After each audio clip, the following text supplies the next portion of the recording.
controller's railway has a new look.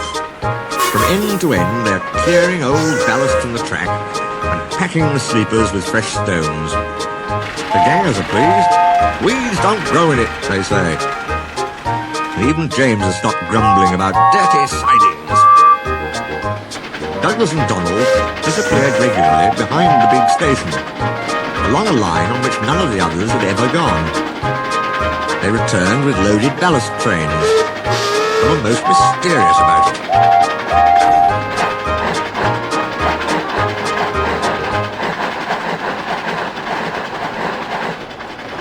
There the wee engines bring the ballast doon for the hills, was all they would say.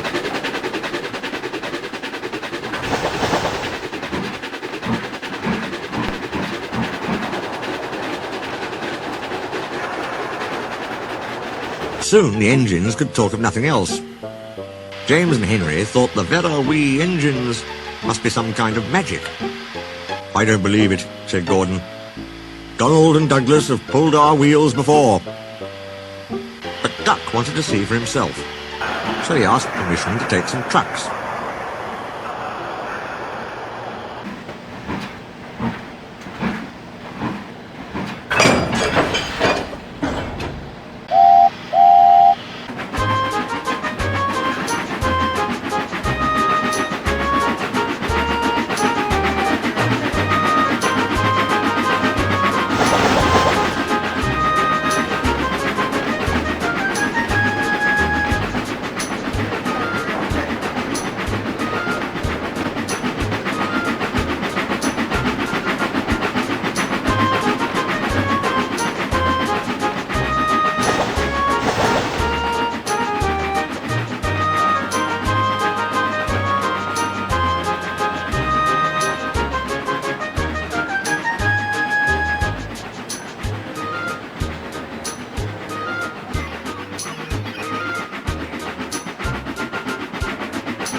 When he arrived, he was told to push them under the chute.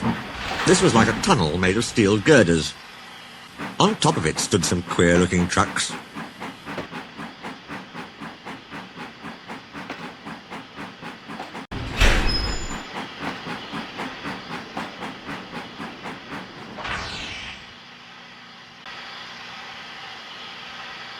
"What do you think of our chute?"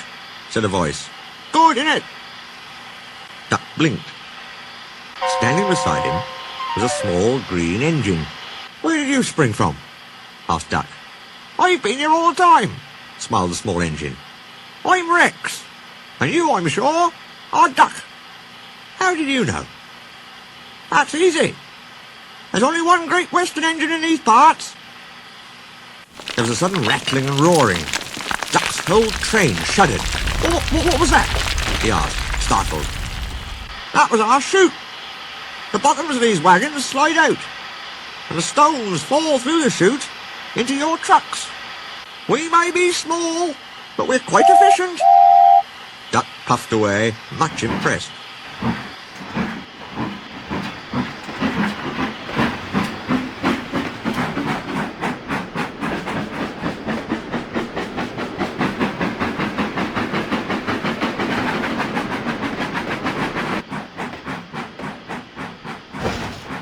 Next time there were 3 small engines. Rex introduced Duck to Bert and Mike. "As you can see," he went on, "the small controllers given us different coats." "Silly nonsense," grumbled Mike. "I like being blue," protested Bert. It's all right for you, fumed Mike, but not for me. Passengers will say I look like a pillar box. Shocking, said Rex, and winked at Duck. Consider my feelings. When we were both green, passengers kept calling me Mike. You, spluttered Mike. Stow it, you two, said Bert. Ducky went on. Have you seen our coaches? Where are they? Asked Duck. Over there, said Bert. But they're not like ours, he finished lamely. Rex smiled. I agree. They are like trucks. But they behave surprisingly well. Says you, put in Mike rudely. They're all right, said Bert, if you treat 'em right. Besides, passengers like 'em. They won't use cupboards on a fine day. It's this scenery, you know, trees, mountains and such. Can't understand it myself. But then passengers are queer. You're right there, said Mike. Give me goods trains every time. Do you, like trucks? Duck was surprised. Not all of them, smiled Mike. But our big ballast hoppers are different. They run on bogies as swiftly as any coach. We take 'em to the old mines, fill 'em up, and run 'em down here to the chute. The men pull some levers and the whole lot's unloaded before you can say small controller. No trouble at all. How about hot axle boxes? Put in Rex. We soon cured that nonsense. You mean the small controller did? Same thing, grinned Mike. Duck chuckled delightedly. Rex and Mike loved teasing each other.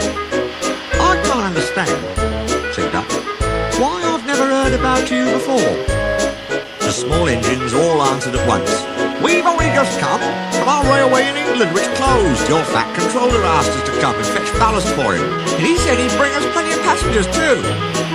Haven't you had passengers before? Asked Duck. Only in England. It's our first season here. Oh, promised Duck. Then I'll bring you lots. Goodbye, goodbye. He puffed excitedly away. See you later.